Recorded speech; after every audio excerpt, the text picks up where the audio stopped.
बहुत गहराई में नहीं जाऊंगा, इतना टाइम नहीं है।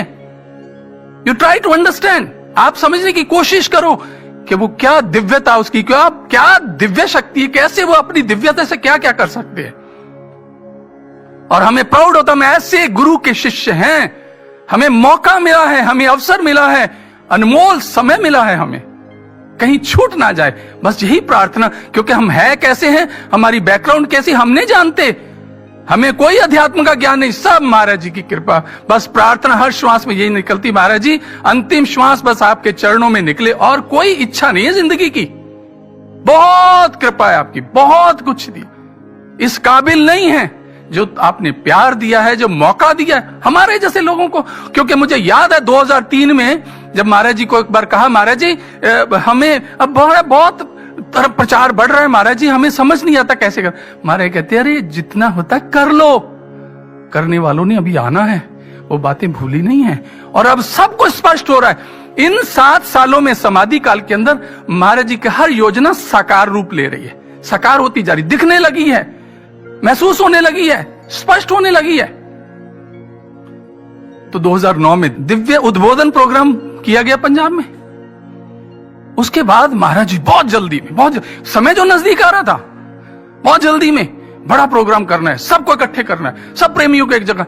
क्योंकि उनको अपने अब जो विचार थे उसको डीकोड जो करना था, क्योंकि ये कोडिंग रह जाती, हमें समझ नहीं आती, डीकोड करना था। तो 2010 के अंदर दिव्य शांति महोत्सव नूरमहल के अंदर, और पंजाब की संगत ने स्पेशली उनको बधाई कि उन्होंने महाराज जी की उस सेवा को सारे देश ने सहयोग दिया। लेकिन जो सेवा की जिस तरीके से प्रोग्राम हुआ, अनएक्सपेक्टेड, लोग हैरान थे, इतना बड़ा संगठन, इतनी बड़ी पब्लिक और इतना जबरदस्त कार्यक्रम। और उसके अंदर महाराज जी ने क्या मैसेज दिया, उठो कर लो, एक जागृति, एक कर लो संदेश दिया।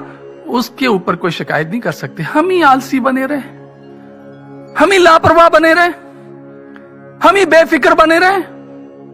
लेकिन महाराज जी ने उस प्रोग्राम के अंदर, याद करना आप में से बहुत सारे लोग उसमें थे, लेकिन महाराज जी ने सबको कहा यह समय है करने का, यह समय है कुछ कर दिखाने का, ये सेवा का समय है। ये आपको वो ज्ञान मिला है जिस ज्ञान के सामने कुछ भी असंभव नहीं, केवल निष्ठा, समर्पण और प्रार्थना साथ होनी चाहिए, कोई काम संभव नहीं है। अब थोड़ी 7 साल की भी डिकोडिंग करेंगे। तो उसके बाद 2010 का प्रोग्राम हुआ, गति फिर वैसी और बढ़ गई, और 2012 का प्रोग्राम दिव्य शांति महोत्सव हुआ।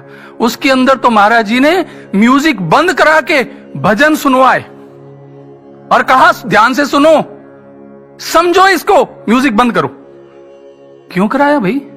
वो कुछ समझाना चाहते थे, वो हमें ट्यून्ड करना चाहते थे, हम ट्यून हो जाएं उन विचारों के साथ। पर इतनी एकाग्रता, इतनी वो नहीं थी ना। इसलिए बहुत अच्छा महाराज, बहुत अच्छा प्रोग्राम, बहुत बढ़िया। लेकिन उन्होंने म्यूजिक बंद करा के जो विचार दिए, क्या दिया? कभी डगमगाना मत, श्रद्धा और विश्वास। हर दुविधा में हमें पाओगे, हर पल अपने पास। क्योंकि समय जो आ रहा था, ऐसी सिचुएशन बननी थी आगे, तो हौसला दिया, हिम्मत दिया। जुड़े रहेंगे जो कि हमारे तप से निर्मित नीड़ से, हीरों से वो अलग दिखेंगे कांच के। जुड़े रहना किससे? दिव्य ज्योति जागृत संस्थान मेरा नीड़ है, ये मेरा घोंसला है, इससे जुड़े रहना। और जो जुड़े रहेंगे वो हीरों से, कांच के टुकड़े नहीं रहेंगे, वो हीरे बन जाएंगे।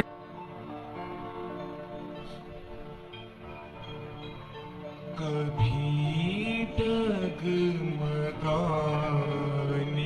मत देना, कभी डगमगाने मत देना। श्रद्धा विश्वास तुम हर दुविधा में हमें पाओगे, हर पल अपने साथ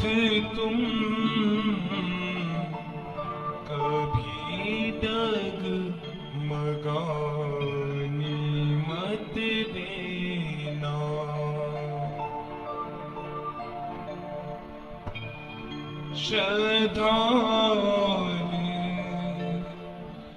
विश्वास तुम्हारा ब्रह्म ज्ञान की नींव है। हर परिजन नल नील गिनहरी हनुमान सुग्रीव है। समय दानियों की निष्ठा से जोड़ी हर एक दीवार है। अद्वितीय तप त्याग प्रतिष्ठा करता हर परिवार है। यहाँ शांति सहकार स्नेह का पाओगे आभास तुम। हर दुविधा में हमें पाओगे। हर पल अपने साथ तुम। करे तुम्हें आतंकित कोई, करे तुम्हें आतंकित चाहे। कई भवंडर सामने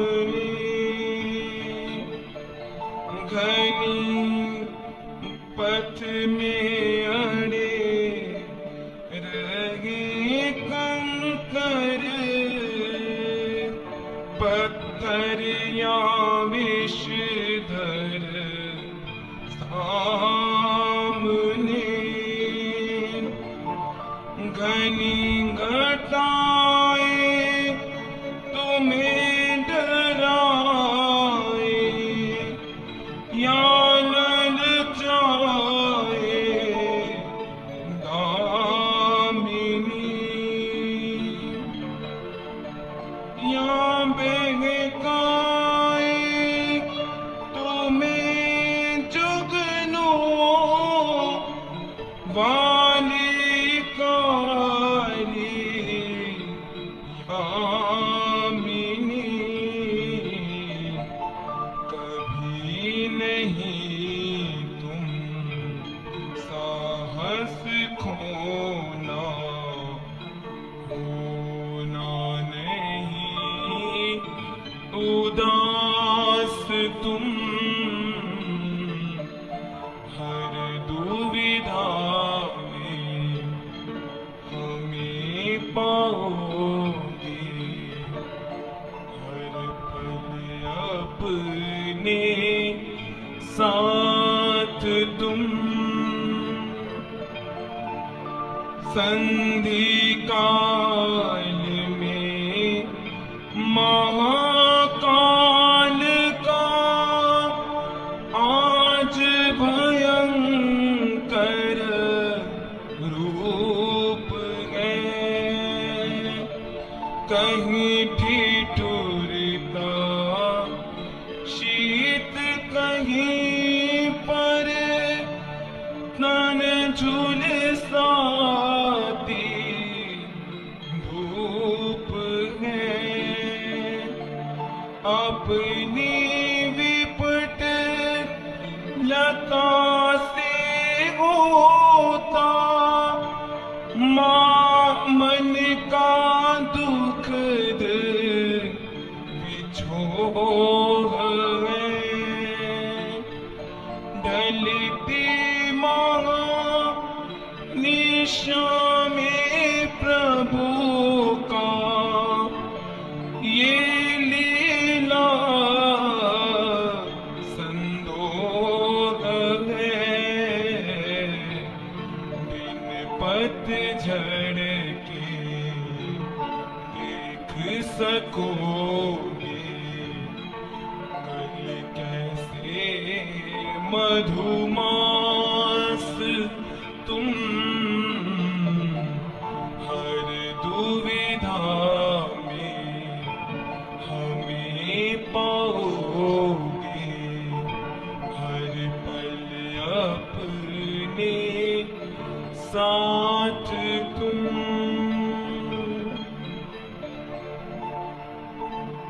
जुड़े रहेंगे जो के हमारे तप से निर्मित नीड़ से। हीरों में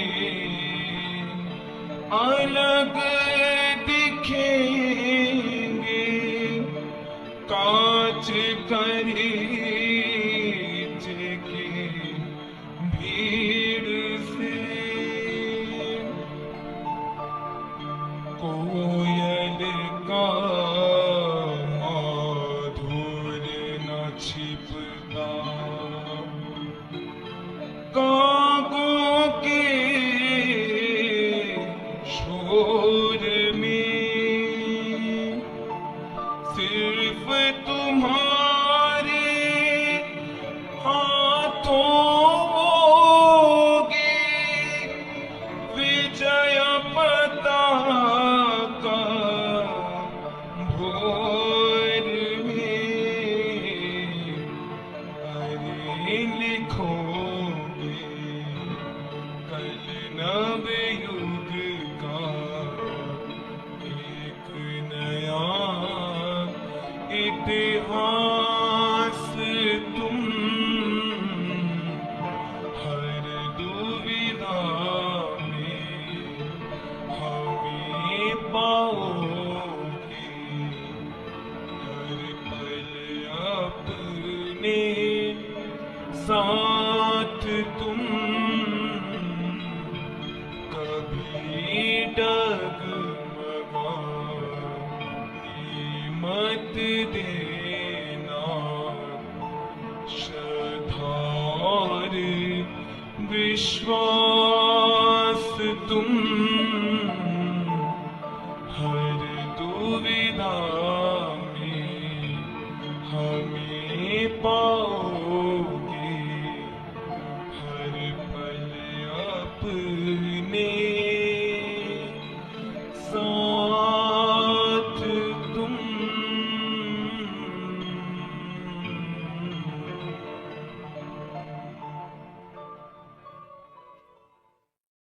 बोलिए श्री सद्गुरु महाराज जी की जय, सच्चे दरबार की जय।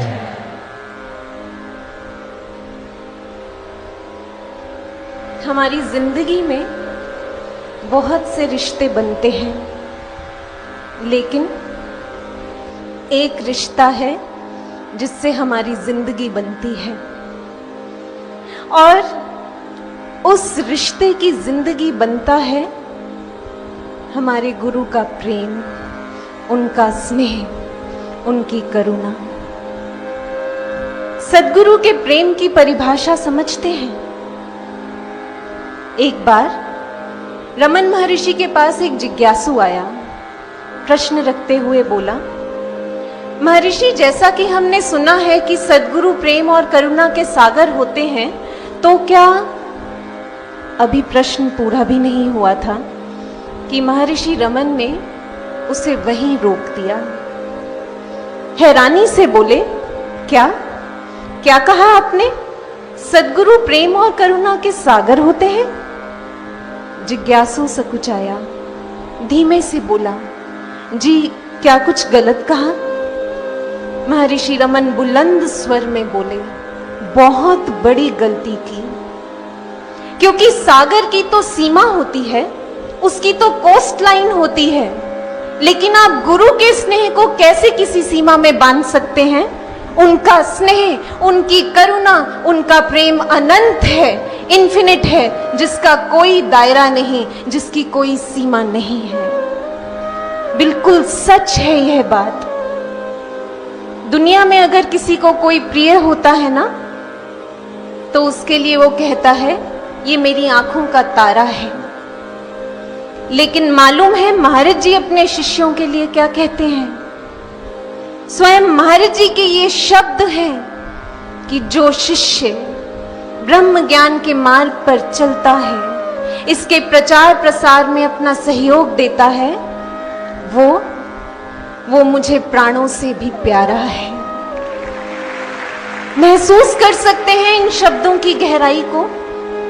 आंखों का तारा नहीं कहा, प्राणों से भी प्यारा कह दिया, जिसके निर्माण में वो अपना सब कुछ लुटा देते हैं, क्योंकि हमसे बहुत प्रेम करते हैं। और इस सच्चाई को एक बार स्वामी विवेकानंद ने एक बहुत बड़ी डेलीगेशन को एड्रेस करते हुए कहा था कि अगर मेरे जैसे सैकड़ों शिष्य हजारों जन्म भी ले लें, तो भी अपने ठाकुर की महानता का 1 मिलियंथ पार्ट भी डिफाइन नहीं कर पाएंगे कि वो क्या है, उन्होंने हमें क्या दिया है और हमने उनसे क्या पाया है। मत समझिएगा कि ये बस कोरे शब्द हैं, बड़बोले बोल हैं जिन्हें शिष्य अपनी भावनाओं के वेग में बहकर कह जाते होंगे। ये उन सच्चे शिष्यों के हृदयों की गहराई से निकले हुए शब्द हैं जिन्होंने अपने गुरु की स्नेह को अपनी अंतरात्मा में जिया है, उसे जाना है, पहचाना है। फिर उनकी अंतरात्मा ही सारी सृष्टि से ये पुकार पुकार कर कहती है कि अगर वो अपने सद्गुरु को प्राणों से भी प्यारे हैं, तो फिर सद्गुरु भी उनके प्राण हैं, जिनके बिना उनका कोई अस्तित्व नहीं, उनका कोई मूल्य नहीं, उनकी कोई हस्ती नहीं। आप बताइए, आप सब जो श्री महाराज जी के शिष्य हैं, जिन्हें उन्होंने दिन रात अपनी मेहनत से दिव्य संस्कारों और संस्कृति के आदर्शों से तराशा है, जो उनकी करुणा के साक्षी हैं, आप बताइए, क्या महाराज जी सिर्फ सद्गुरु बनकर हमारे जीवन में आए हैं? नहीं, वो तो हमारा जीवन बनकर ही हमारे लिए आए हैं। और जीवन से जुदा होकर भला किसी का अस्तित्व रहता है? कभी नहीं। शरीर के ये अंग है ना, जब तक इनमें चेतना की थिरकन है, जब तक ये प्राणों से जुड़े हैं, तब तक इनकी कीमत करोड़ों में भी आंकी नहीं जा सकती।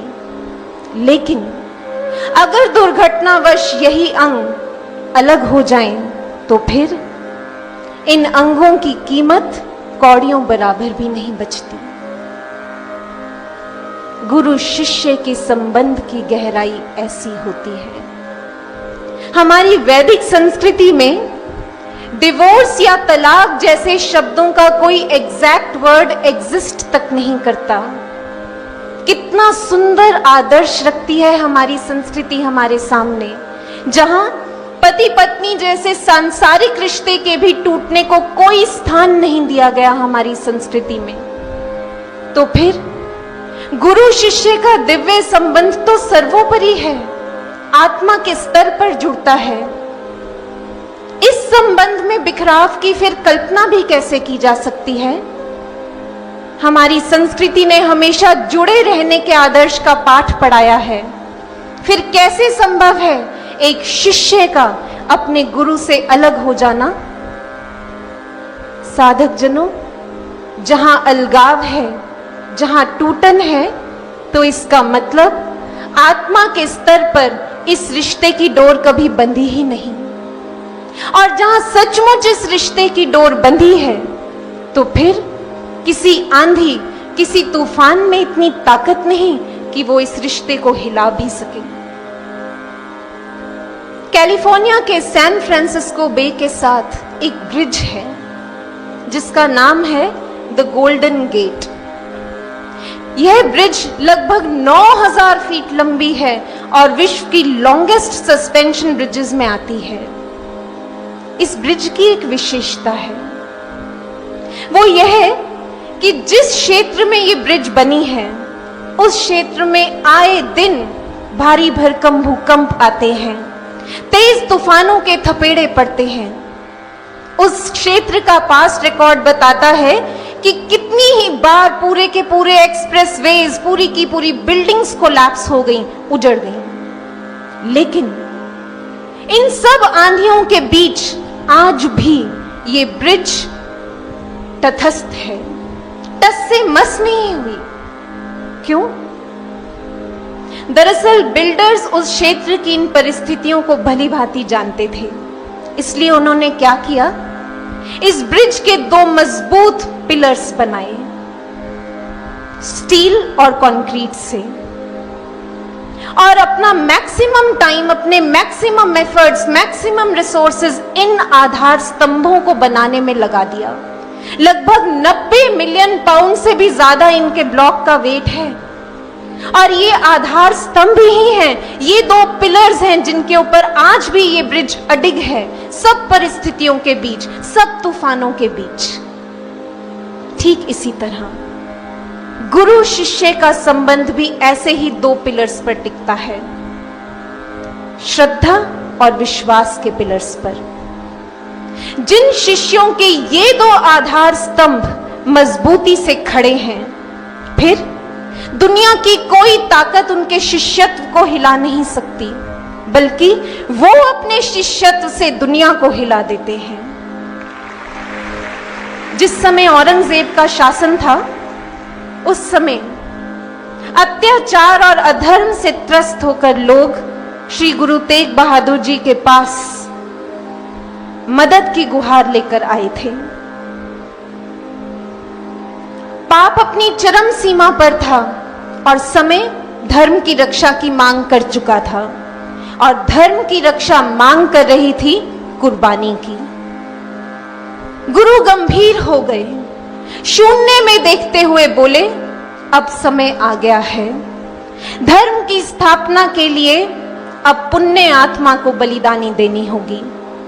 और उन्होंने उन लोगों के हाथ औरंगजेब के पास एक संदेश भिजवाया कि अगर वो उन्हें सच के मार्ग से हटाने में सफल हो जाता है तो फिर बाकी लोग भी उसकी गुलामी को कबूल कर लेंगे। जैसे ही ये संदेश औरंगजेब को मिला, उसने तुरंत श्री गुरु तेग बहादुर जी को उनके 5 शिष्यों के साथ बंदी बना लिया। रात को गुरु तेग बहादुर जी ने अपने 2 शिष्यों को कुछ आदेश देकर कैद से भाग जाने को कह दिया।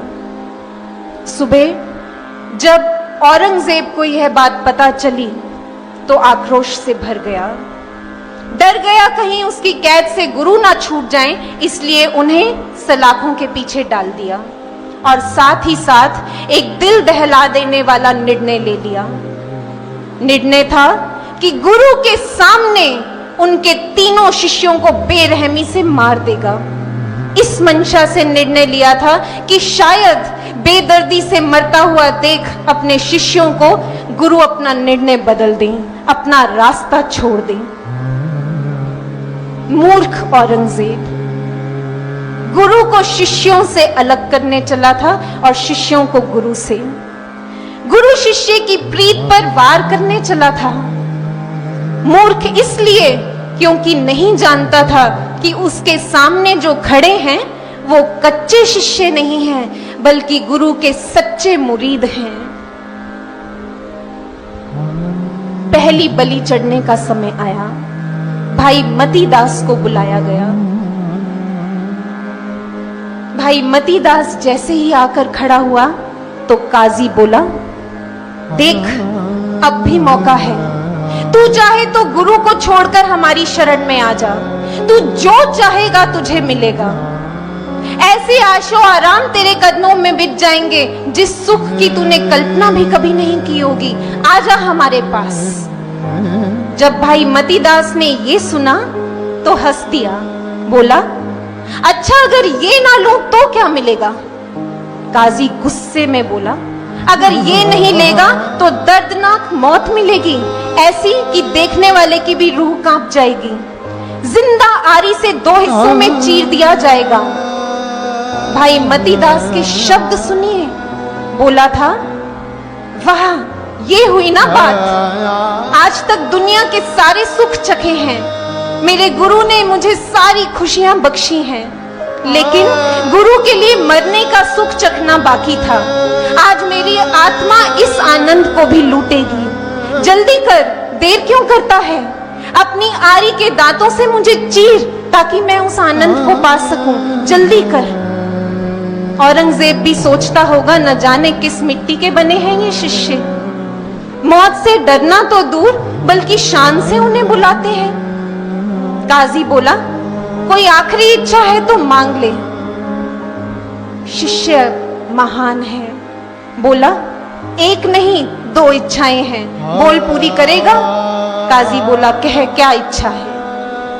कहता है कि पहली इच्छा, जब मुझे आरी से चीरोगे ना तो मेरा मुख मेरे गुरु की ओर कर देना, ताकि जाते जाते भी जी भर के उनके दर्शनों को लेकर जाऊंगा, लूट कर जाऊंगा। और दूसरी इच्छा ये है कि मुझे जल्दी से मत मार देना, धीरे धीरे मारना, ताकि जितनी देर तक हो सकेगा, जितना ज्यादा हो सकेगा, उतनी देर तक अपने गुरु की महिमा गाऊंगा और जग को सुनाकर जाऊंगा। और ये कहकर खुद ही वेदी पर आकर खड़ा हो गया। मायूसी नहीं थी, उमंग थी, जैसे माला माल हो गया हो। कसाई दोनों तरफ से आरी पकड़कर आमने सामने खड़े हो गए और आरी को सिर पर रख दिया गया और आरी सिर से लेकर पूरे धड़ को चीरते हुए धड़ को 2 हिस्सों में तोड़ गई।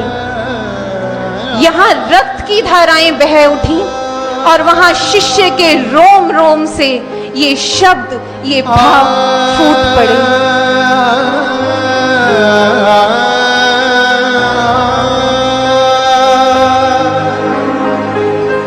मौत का खौफ दिखा कर लोगों,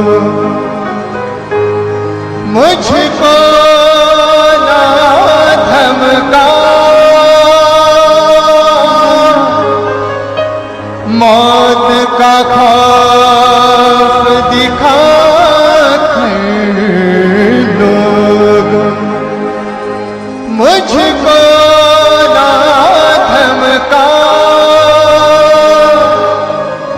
चल पड़ा सिर कफन बांध कर, देखो नाज़मां, गुरु चरणों में खुशियां मेरी, हंस हंस हो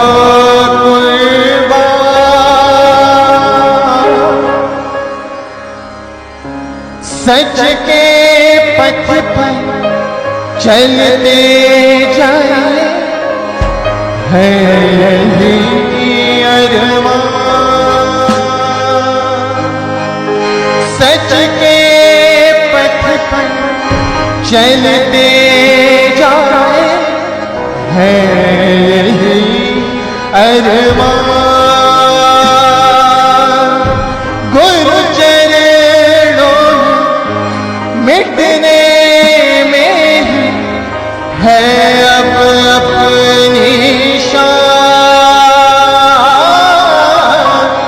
सच के पथ पर चलते जाए, है नहीं अरमान,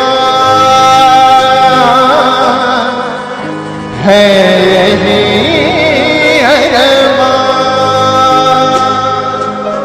आरी ने शिष्य को 2 हिस्सों में अलग कर दिया था, तोड़ दिया था।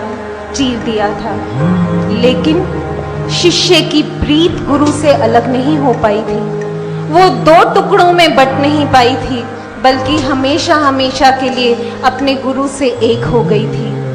वो प्रीत जो अपने गुरु से उसे सौगात बनकर मिली थी, उन्हीं में मिल गई थी। शिष्य जो बनने के लिए आया था, वो बन गया था, सदा सदा के लिए अपने गुरु का बन गया था। अब दूसरी बलिदानी चढ़ने की बारी थी। भाई दयाल दास को बुलाया गया। काजी बोला, देखा तूने, उसने मेरी बात नहीं मानी तो क्या हश्र हुआ? तू मान जा, अब भी तेरे पास मौका है। अगर तू मान जाएगा तो यहां भी जन्नत मिलेगी और वहां भी जन्नत मिलेगी। जब ये सुना तो भाई दयाल दास कहते हैं, तू किस जन्नत की बात करता है? देख, सामने देख, मेरे गुरु के दिव्य मुख को देख, किसी जन्नत से कम नहीं है। और उनकी एक मुस्कान मेरे लिए हजारों जन्नतों से भी बढ़कर है। और उनकी इस जन्नत के आगे मैं तेरी सारी जन्नतों को ठोकर मारता हूं। काजी कहता है, सोच ले, खौलता हुआ पानी तेरी चमड़ी को उधेड़ देगा। शिष्य बोला, जिसकी आत्मा को आनंद मिलने जा रहा हो, तो उसे तन के दर्द से क्या डराता है? ये सुनना था, काजी को गुस्सा आ गया। बोला, तो ले ले फिर अपना आनंद ले। और उसके हाथ पांव बांधकर खौलते हुए पानी में उसे डाल दिया गया, फेंक दिया गया। इधर उबलता हुआ पानी चमड़ी को हड्डियों से पिघला पिघला कर अलग करता चला गया, लेकिन उधर शिष्य की आत्मा अपने प्रियतम से मिलती चली गई और यही कहती चली गई,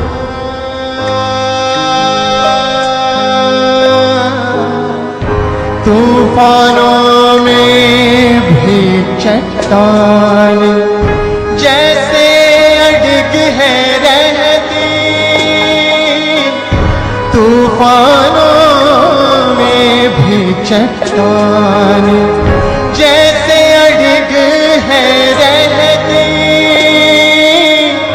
विपदाएं भी भक्ति पथ पे, विपदाएं भी भक्ति पथ पे मुझे डिगा नहीं सकती। मेरी सच दौलत तो है, मेरी सच दौलत तो है, गुरु की एक मुस्कान, सच के पथ पर चलते जाए, है यही अरमान। सच के पथ पर चलते जाए, है यही अरमान, है यही अरमान। अब भाई सतीदास की बारी थी। तीसरी बलि चढ़ने का समय था। जब वो आया तो काजी ने फिर कहा, क्या तू भी मौत मरना चाहता है? ऐसी मौत जैसी तेरे दो भाइयों ने सही। तेरे पास भी मौका है, बचा ले अपनी जिंदगी। क्यों गवाता है अपनी जिंदगी को? सुख ले ले, गुरु को छोड़ दे और अपनी जिंदगी बचा ले। शिष्य बोला, तू किस सुख की बात कर रहा है? मेरा सच्चा सुख मेरी गुरु की आज्ञा में है। ये जो तन तू मारने की बात कर रहा है, ये तो वैसे भी एक दिन चले ही जाना है। लेकिन आज गुरु के खजाने से जिस सुख को मैं लूट कर जाऊंगा, वो जन्मों जन्मों में भी बहुत मुश्किल से नसीब होता है। काजी घुर्राया, बोला, तो फिर ढूंढ अपने सुख को आग की लपटों में। और ये कहकर शिष्य को ऊपर से नीचे तक रुई में लपेट दिया गया, उस पर तेल डाल दिया गया और उसे जिंदा जी आग के हवाले कर दिया। इधर आग की लपटें देह को जलाती रहीं, लेकिन उधर शिष्य की आत्मा अपने गुरु के प्रेम की ठंडी फुहारों में नहाती रही और ये गाती रही कि गुरु की दी सौगात के आगे अब न मुझे कुछ भाए। गुरु की दी सौगात के आगे अब न मुझे कुछ भाए। तन को तपा सकती है अग्नि, रूह जला ना पाए। मिटा सके ना मेरी हस्ती, मिटा सके ना मेरी हस्ती। जान ले अनजान, सच के पथ पर चलते जाए, है यही अरमान। सच के पथ पर चलते जाए, है यही अरमान। गुरु चरणों में मिटने में ही, गुरु चरणों में मिटने में ही है अब अपनी शान। सच के पथ पर चलते जाए, है यही अरमान, है यही अरमान, है यही अरमान। तीनों शिष्य एक एक करके गुरु की आंखों के सामने मौत के घाट उतार दिए गए। ना कोई करिश्मा घटा, ना चमत्कार हुआ। गुरु अपने स्थान पर दृढ़ बैठे रहे और वहां शिष्यों का जज्बा एक आह तक नहीं निकली। वाह रे प्रीत की रीत, धन्य है ऐसे गुरु जो ऐसे शिष्यों को गढ़ा करते हैं, और धन्य है ऐसे शिष्यों का अपने गुरु में विश्वास, जहां शंका का एक कण भी नहीं जन्मा। गुरु सामने थे, पर एक भी शिष्य के अंदर से ये आवाज नहीं आई कि सामने बैठे हैं फिर भी बचा नहीं रहे। बचाना तो दूर, बचाने का प्रयास तक नहीं कर रहे। कोई शंका नहीं जन्मी। शंका छोड़िए, उनके हृदय में तो डंका बज रहा था अपने गुरु के धन्यवाद का। गुरु को जाते जाते भी कोटि कोटि धन्यवाद करके गए। क्यों? क्योंकि शिष्य जान चुके थे कि देने वाले ने उन पर क्या लुटा दिया था और लेने वाले को क्या लूटने का मौका मिल गया था। जिसे ऐसी शहादत नसीब होती है, उसके तो दोनों हाथ में लड्डू होते हैं। जीते जी तो अपने गुरु को पा ही लेता है, मरकर भी अपने गुरु का हो जाता है। उसका तो ये लोक और वो लोक दोनों संवर जाते हैं। धन्य है ऐसे शिष्य जिनके रोम रोम में गुरु के लिए ऐसी श्रद्धा और ऐसा विश्वास धड़कता है। और फिर वही शिष्य अपने गुरु के प्यारों की सूची में अपना नाम अंकित कर जाते हैं। लेकिन जहां शिष्य की श्रद्धा और विश्वास की बात आती है, तो अक्सर देखा गया है कि संसार भक्तों की श्रद्धा और विश्वास को अंधविश्वास और अंधश्रद्धा की श्रेणी में लाकर खड़ा कर देता है। लेकिन भक्ति, सच्ची भक्ति का आधार कभी भी कोरी कल्पनाओं और कोरी भावनाओं के आधार पर टिका अंधविश्वास और अंधश्रद्धा से नहीं होता। सद्गुरु के शिष्यों का विश्वास जागृत चेतना की भूमि पर पल्लवित और पुष्पित होता है। उनका विश्वास अंतर जगत की अनुभूतियों पर आधारित होता है। वो अनुभूतियां जहां कोई द्वंद्व नहीं होता, जहां कोई इमेजिनेशन नहीं होती, जहां कोई हेल्यूसिनेशन नहीं होती, जहां सिर्फ और सिर्फ सच होता है। चाहे परिस्थितियां कुछ भी कहती हों, लेकिन शिष्य जानते हैं कि उनकी अंतर अनुभूतियां जो कहती हैं वही सच है, सिर्फ वही सच है। फिर लोग माने या ना माने, शिष्यों ने कब परवाह की है।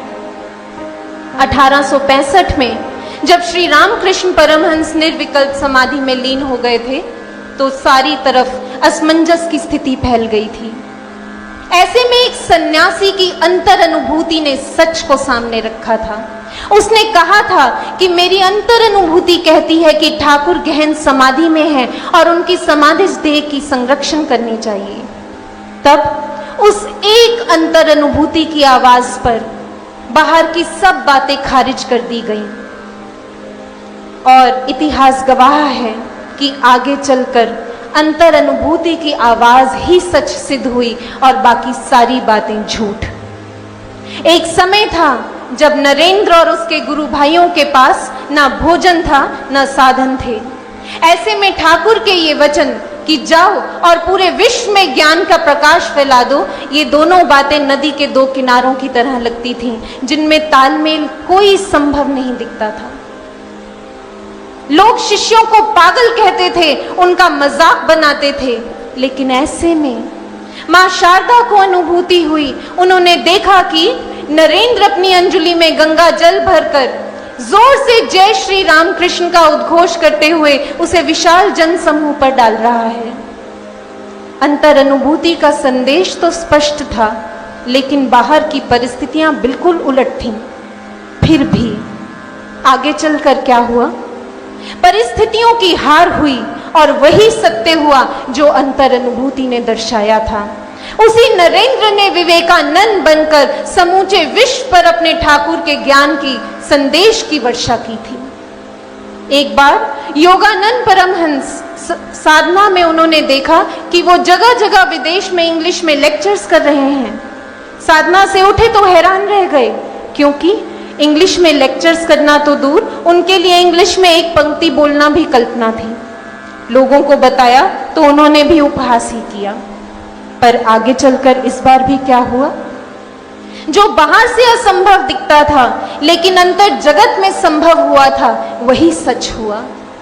वही योगानंद लॉस एंजलिस, न्यूयॉर्क और विश्व के कोने कोने में जाकर उन्होंने धारा प्रवाह अंग्रेजी में अपने गुरु के संदेश को रखा, जन जन तक पहुंचाया।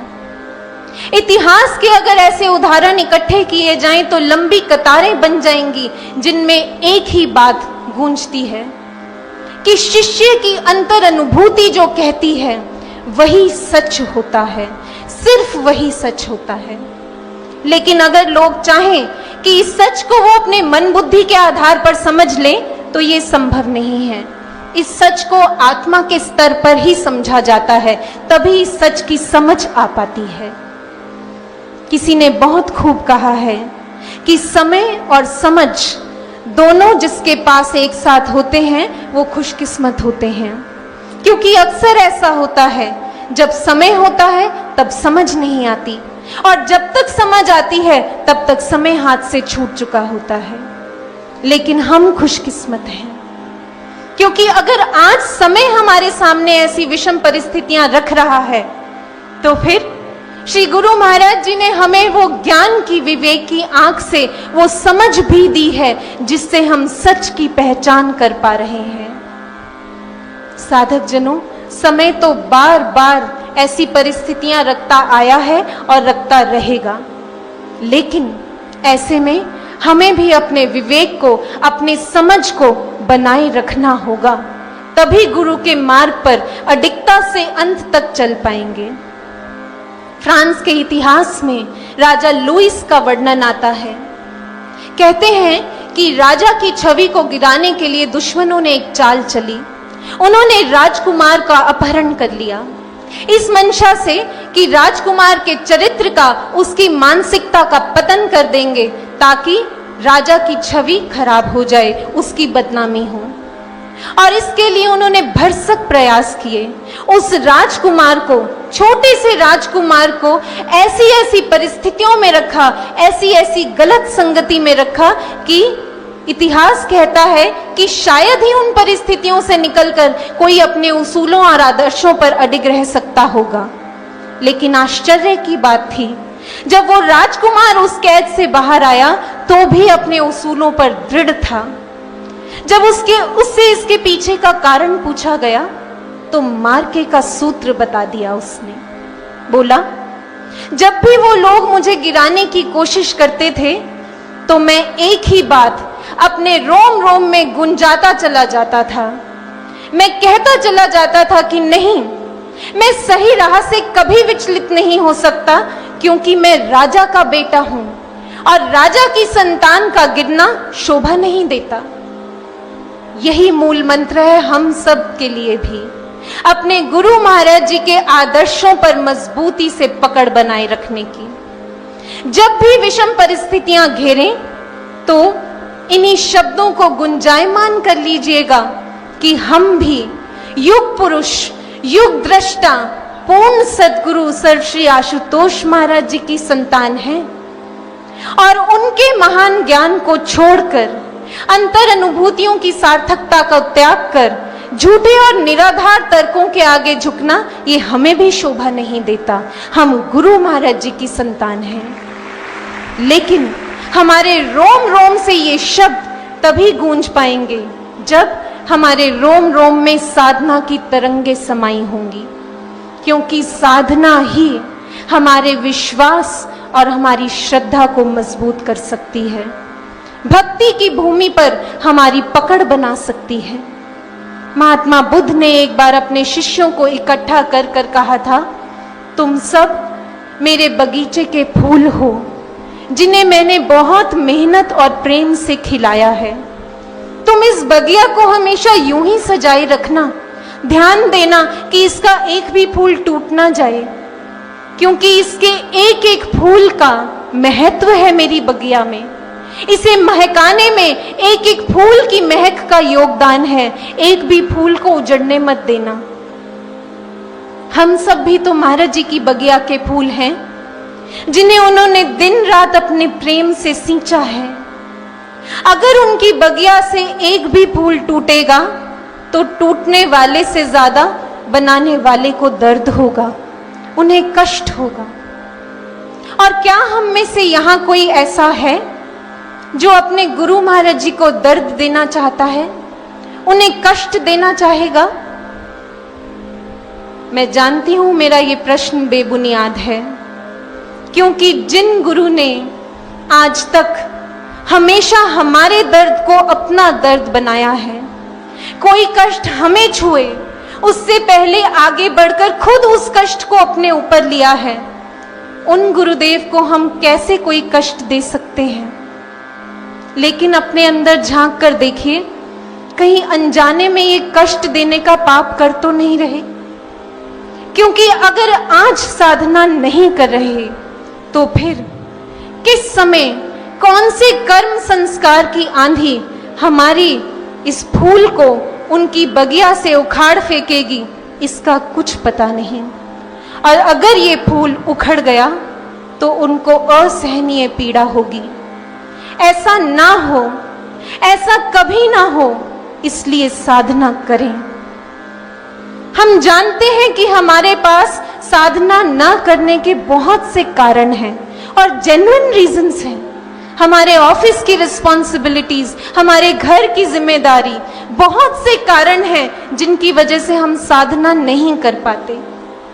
लेकिन इन सब बहुत से ना कर पाने के कारणों के सामने एक कारण ऐसा भी है जो हमें साधना करने को कहता है, और वो कारण है गुरु से हमारा प्रेम।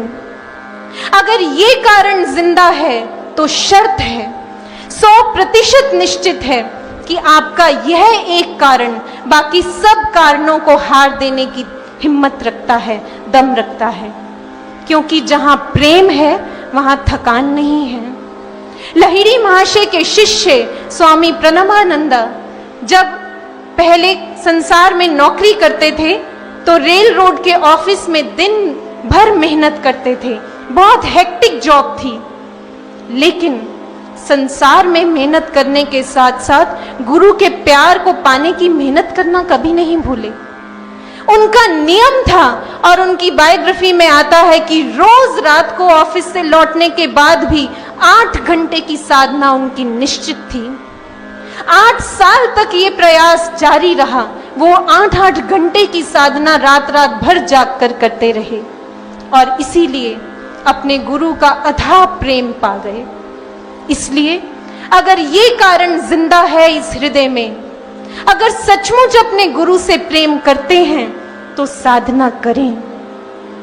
आज तक बहुत से एग्जाम्स दिए होंगे और उन एग्जाम्स का रिजल्ट भी देखने गए होंगे लिस्ट में।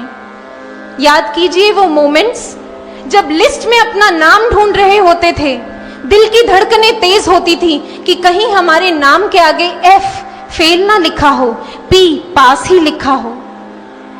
आने वाले समय में एक और लिस्ट लगेगी, सच्चे शिष्यों की लिस्ट। उस लिस्ट में भी हमारे नाम के आगे F ना हो, इसलिए साधना करें। जब आपके बच्चों के एग्जाम्स होते हैं तो आप उन्हें कहते हैं ना कि इस समय को व्यर्थ मत गवाओ, एक एक मोमेंट, एक एक मिनट कीमती है, पढ़ाई में लगा दो, क्योंकि मेहनत नहीं की अब तो पूरा साल बर्बाद हो जाएगा। यही बात हम पर भी लागू होती है। ये जो समय है इसका एक एक लम्हा कीमती है, बेशकीमती है। अगर अब मेहनत नहीं की तो 1 साल नहीं, पूरा जीवन खराब हो जाएगा और उससे भी ऊपर गुरु की मेहनत खराब हो जाएगी। ऐसा ना हो इसलिए साधना करें। आज तक अपने सपनों को पूरा करने के लिए जी तोड़ मेहनत की है ना, आज गुरु के सपने को पूरा करने की बारी है। नवयुग को लाने में अपना योगदान देने की बारी है। इसलिए साधना करें, साधना करें, सच्ची साधना करें। ऐसी साधना करें कि हमारा शिष्यत्व जीत जाए, हमारे गुरु की मेहनत जीत जाए, हमारा गुरु शिष्य संबंध युगों युगों के लिए जीत जाए। ऐसी साधना करें, ऐसी साधना करें। और इन्हीं शब्दों के साथ, इन्हीं प्रेरणाओं को अपने हृदयों में जज्ब करते हुए आए हम गुरु महाराज जी के चरणों में एक जोरदार जय घोष अर्पित करते हैं। बोलिए श्री सद्गुरु महाराज जी की जय, सच्चे दरबार की जय। प्रहलाद का जीवन चरित्र सभी शिष्यों को संबोधित करता है, समझाता है। डरो मत, रुको मत, भक्ति के पथ पर चलते जाओ, क्योंकि तुम्हारा हाथ तुम्हारे गुरु ने थाम रखा है। यदि गुरुदेव हमारे साथ हैं तो फिर डरना कैसा, फिर डगमगाना कैसा। अरे जिसने पतवार को थाम रखा है वही पार लगाएगा, विश्वास करो। हमारे भीतर में विश्वास होना चाहिए, श्रद्धा होनी चाहिए। कैसा विश्वास, कैसी श्रद्धा। कहते हैं एक बार बहुत सारे यात्रीगण जहाज में सफर कर रहे थे। क्या हुआ, एकाएक जहाज असंतुलित हो गया। सभी को मृत्यु का भय सता रहा है, सभी चिल्ला रहे हैं, चीख रहे हैं, प्राणों की रक्षा की भीख मांग रहे हैं, अपने प्राणों की। सभी व्यथित हैं एक छोटी सी बच्ची को छोड़कर। वो खेलने में मस्त है। कुछ ही समय के उपरांत सब कुछ संतुलित हो गया और जहाज अपने गंतव्य स्थान पर पहुंच गया। जैसे ही गंतव्य स्थान पर पहुंचा, एक व्यक्ति उस बच्ची के पास गया और जाकर उत्सुकतावश पूछने लगा, बेटा, जिस समय जहाज असंतुलित हो गया था, सभी अपने प्राणों की भीख मांग रहे थे, भयभीत थे, क्या तुम्हें उस परिस्थिति में भय नहीं लगा? क्या बात है कि तुम डरी नहीं? उस बच्ची ने मुस्कुराते हुए कहा, क्या आप जानती हैं इस जहाज का कैप्टन कौन है? वो मेरे पापा हैं और मुझे अपने पापा पर पूर्ण विश्वास है, वो मुझे कभी भी कुछ नहीं होने देंगे। यही कारण है कि मैं निर्भय रही, निर्भीक रही। एक शिष्य का विश्वास भी अपने गुरु के चरणों पर ऐसा ही होता है और ऐसा ही होना चाहिए। रखना थामे तूफानों में श्रद्धा की पतवार तुम, पग पग हमको ही पाओगे, हर विपदा में साथ तुम, हर विपदा में साथ तुम। आइए इन्हीं सुंदर भावों को हम एक भजन के माध्यम से श्रवण करते हैं। आइए।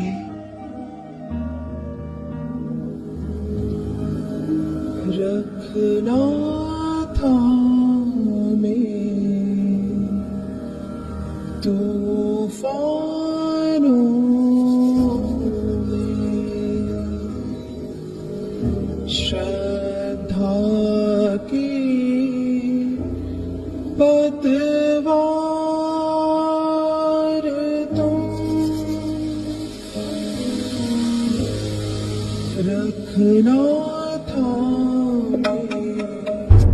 तूफानों में श्रद्धा की पतवार तुम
तूफानों में श्रद्धा की पतवार तुम पग पग हमको ही पाओगे हर विपदा में साथ तुम पग पग हमको ही पाओगे हर विपदा में साथ तुम रखना थामे तूफानों में श्रद्धा की पतवार तुम रखना थामे तूफानों में।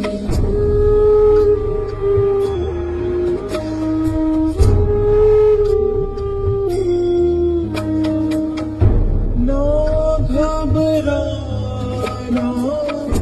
चाहे बवंडर तुम्हें डराने आधमगे राह तुम्हारी रोक न पाए कंकर कंटक अब पद के क्यों न घटाए घिर घिर आए कड़ के क्यों न बिजलियां पथ से न विचलित कर पाए तुम्हें कोई भी भ्रांतियां जोश होश उत्साहित रहना रखना याद ये बात तुम पग पग हमको ही पाओगे हर विपदा में साथ तुम रखना थामे तूफानों में।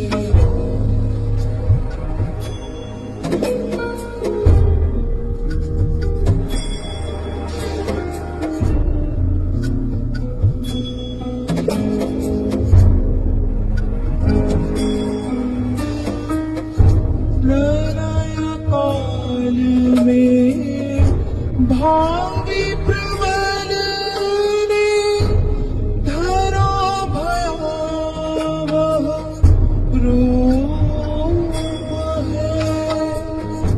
कहीं अधिक है शीत, कहीं पर तन को तपाती धूप है।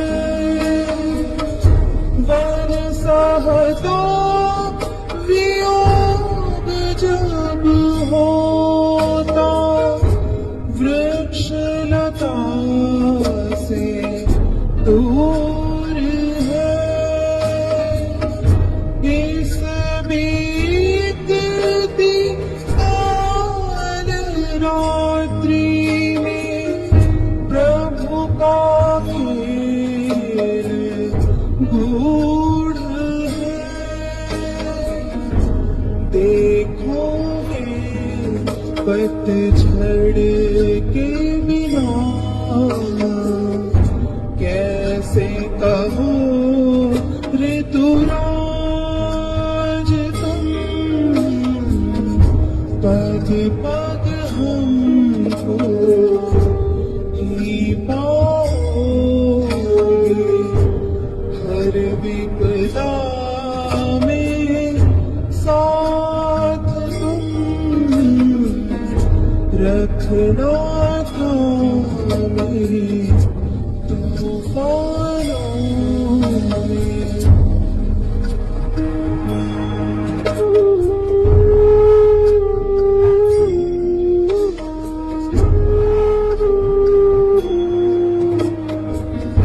जो भी हमारे तप से निर्मित बांध में बंध जाएंगे,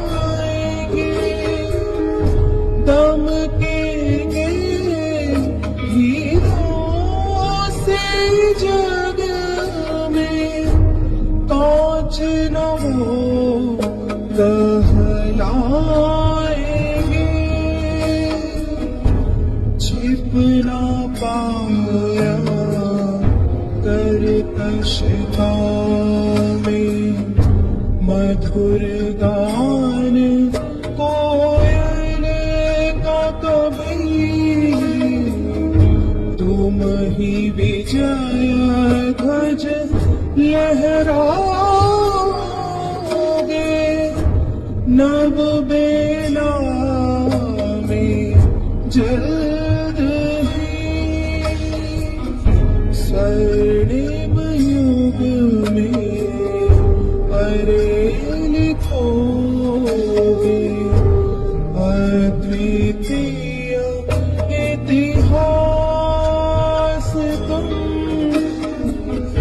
पग पग हमको ही पाओगे,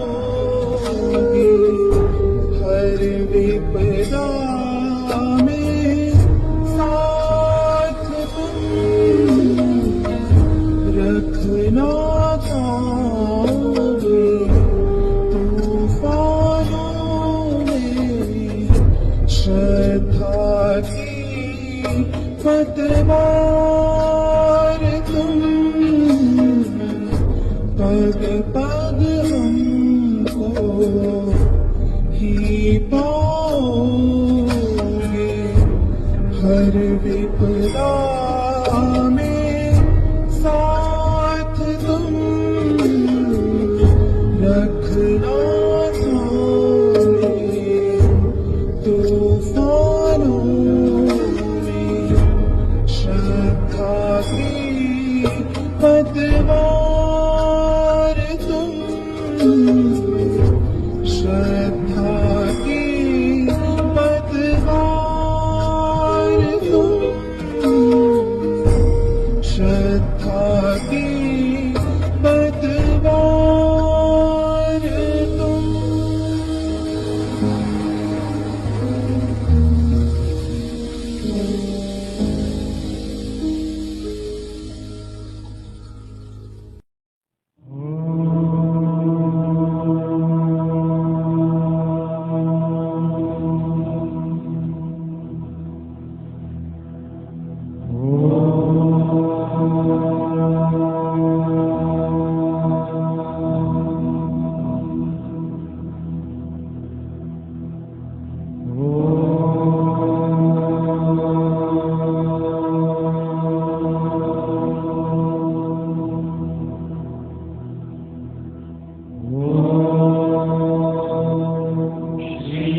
आशुतोष महाराज जी की जय, सच्चे दरबार की जय। ओम श्री आशुतोषाय नमः।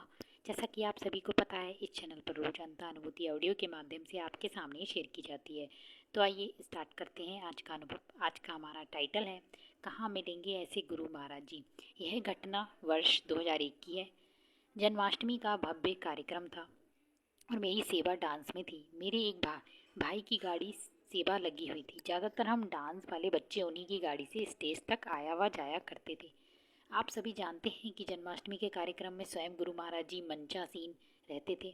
अपने बच्चों की एक एक परफॉर्मेंस को वे बड़े ही ध्यान से देखते थे। मंचासीन होते हुए भी दिव्य गुरु आशुतोष महाराज जी का चक्र सारे जगत में चलता रहता था। शरीर से हमारे सामने बैठे हुए भी वे सूक्ष्म रूप में अपने हर एक शिष्य के पास भी होते थे। उस वर्ष का जन्माष्टमी कार्यक्रम बहुत अच्छे से हो गया। हम सभी अपनी अपनी सेवा को पूर्ण कर घर वापस आ गए।